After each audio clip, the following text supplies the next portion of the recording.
UP के मुजफ्फरनगर में रोहाना के सहारनपुर मुजफ्फरनगर स्टेट हाईवे से देर रात दिल दहला देने वाला मामला सामने आया है, जहां पंजाब से अपने घर बिहार का सफर पैदल ही तय कर रहे मजदूरों को तेज गति से आ रही एक रोडवेज बस ने कुचल दिया, जिसमें 1 दर्जन मजदूर इस सड़क हादसे के शिकार हो गए, जिसमें 6 मजदूरों की मौके पर ही मौत हो गई, जबकि अन्य लोग गंभीर रूप से घायल हो गए।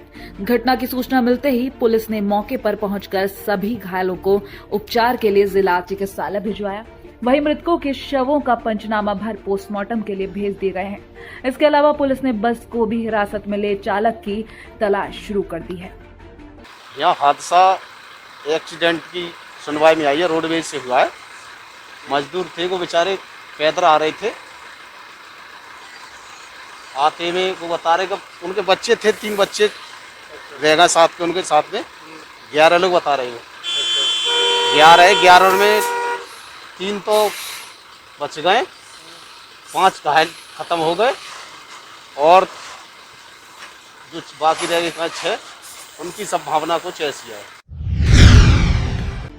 यूपी के बुलंदशहर में बदमाशों के हौसले इस कदर बुलंद हो गए हैं कि दिन दहाड़े एक युवक की कुछ बदमाशों ने बेरहमी से पिटाई कर दी। उसके बाद भी दिल नहीं भरा तो और बदमाशों को बुलाकर पूरे मजदूर परिवार के साथ मारपीट की, जिसमें नौशाद नामक व्यक्ति के दोनों हाथ पैरों को तोड़ दिया गया और सिर में भी गंभीर चोटें आई है, जिसकी वजह से उसके शरीर में कई जगह फ्रैक्चर हो गए हैं। यहाँ तक कि एक 16 वर्षीय किशोरी के पैर में भी गंभीर चोट लगने से हड्डी टूट गई। और तो और इन बदमाशों ने महिलाओं के साथ भी जमकर मारपीट की। ये पीड़ित परिवार 3 दिन से थाने के चक्कर काट रहा है, मगर अब तक कोई भी सुनवाई नहीं हुई। अंत में पीड़ित परिवार ने मीडिया का दरवाजा खटखटाया और न्याय की गुहार लगाई। देखने वाली बात होगी कि प्रशासन आगे किस तरह से इस मजदूर परिवार की मदद करता है।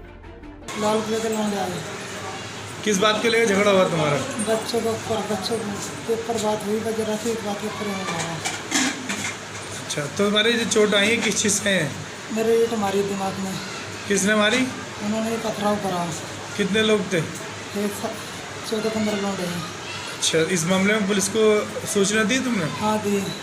फिर पुलिस ने मुकदमा दर्ज किया नहीं किया?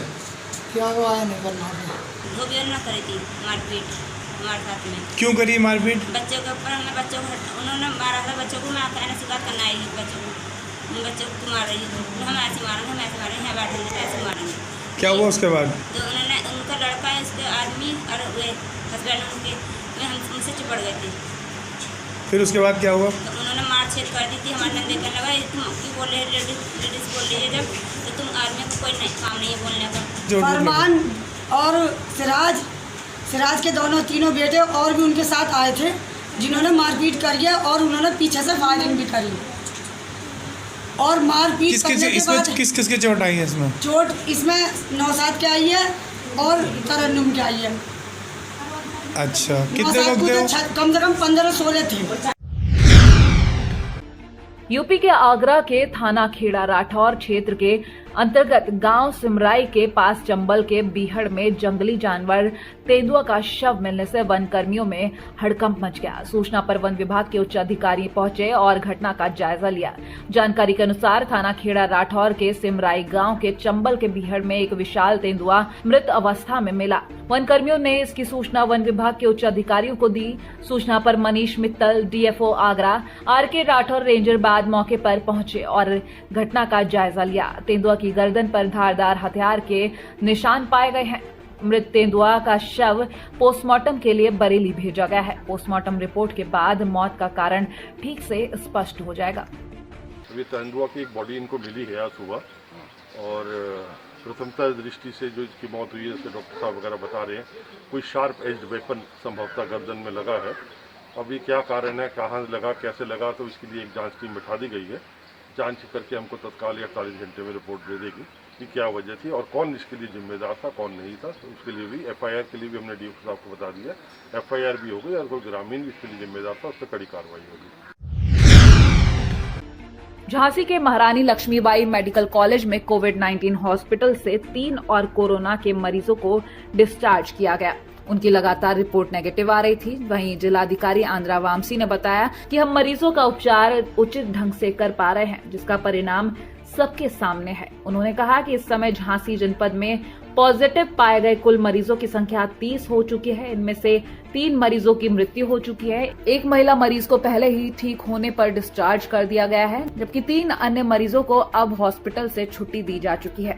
इस प्रकार कुल 4 मरीज झांसी में ठीक हो चुके हैं। कोरोना से इस जंग में इन मरीजों को जीतने पर जिलाधिकारी ने शुभकामनाएं भी दी और उन्होंने बताया कि शेष पॉजिटिव मरीजों का उपचार मेडिकल कॉलेज में किया जा रहा है, जिनकी संख्या 19 है।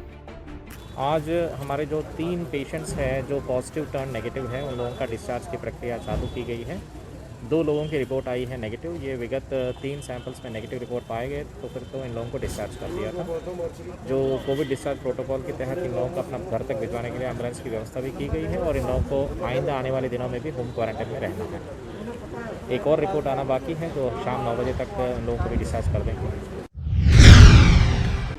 बुलंदशहर के जिलाधिकारी और एसएसपी लॉकडाउन को लेकर काफी चिंतित नजर आ रहे हैं। कोरोना वायरस से बुलंदशहर को मुक्त कराने के लिए अधिकारी रात दिन मेहनत में लगे हैं। जिलाधिकारी रविंद्र कुमार और एसएसपी संतोष कुमार सिंह ने रात में बुलंदशहर नगर एवं मंडी समिति में लॉकडाउन की स्थिति का जायजा लेने के लिए प्राइवेट कार से निरीक्षण किया। जैसे ही क्षेत्र के अधिकारियों को पता चला तो अधिकारी हरकत में आ गए। वैश्विक महामारी कोरोना संक्रमण को फैलने से रोकने के लिए सरकार ने सभी जिलों में क्वारंटाइन कैंप बनाए हैं, जहां सुविधाओं के अभाव में दुर्व्यवस्थाओं की शिकायत लगातार मिल रही है।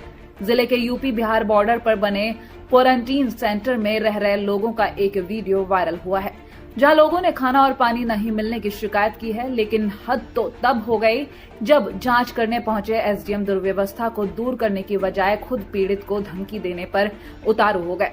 गौरतलब है कि यूपी के चंदौली में इस क्वारंटाइन सेंटर में दुर्व्यवस्था का कोई पहला मामला नहीं है। इससे पहले भी अधिकारियों के निरीक्षण के दौरान गंदा पानी मिलने की शिकायत पाई गई थी। ऐसे जिम्मेदारों का ये हाल है तो आम आदमी कोरोना जैसी महामारी से मरे ना मरे, लेकिन भूख से जरूर मर जाएगा। इस समय जहां पूरा देश कोरोना महामारी से जूझ रहा है, वहीं ऐसे में यूपी के आजमगढ़ जिले से गैंगरेप का एक शर्मसार कर देने वाला मामला सामने आया है, जहां एक निर्माणाधीन मकान में एक किशोरी के साथ 2 युवकों ने गैंगरेप की वारदात को अंजाम दिया और फरार हो गया। खून से लथपथ किशोरी को बेहोश अवस्था में महिला अस्पताल में भर्ती कराया गया और फिलहाल पुलिस घटना में शामिल आरोपियों की तलाश में जुटी है। देखिए, आज शाम को लगभग 5 बजे सिधारी थाना अंतर्गत एक गांव में लगभग 15 साल बच्ची के साथ गैंग रेप हुआ है। इसमें संज्ञान में आया 2 लोग इसमें इन्वॉल्व है। इसमें पुलिस ने तहरीर रिसीव किया, अभी मुकदमा लिखा जा रहा है।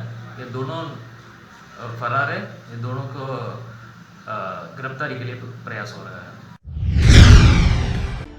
कोरोना वायरस के चलते जहां सारे देश में लॉकडाउन किया हुआ था, वहीं पंजाब सरकार की तरफ से पंजाब में कर्फ्यू लगाया गया था। अमृतसर कोरोना के मरीज ज्यादा होने के कारण रेड जोन में था, जहां सरकार की तरफ से थोड़ी ढील देते हुए 7 से 3 बजे तक लोगों को दुकानें खोलने के लिए कहा गया था, जिसके चलते शराब के ठेके सुबह 7 बजे खुल गए। जब शराब के ठेके पर जाकर ठेके में बैठे मुलाजिम से बात की गई तो उन्होंने कहा कि पंजाब सरकार ने 7 बजे से लेकर 3 बजे तक दुकानें खोलने के लिए कहा था, इसीलिए हमने ठेके को खोला है। जो पंजाब सरकार ने आदेश दिए, हम लोग उन आदेशों का पालन करेंगे। शराब अभी पुराने रेट पर ही बेची जा रही है, जब नए रेट लागू होंगे तब उस हिसाब से शराब बेची जाएगी।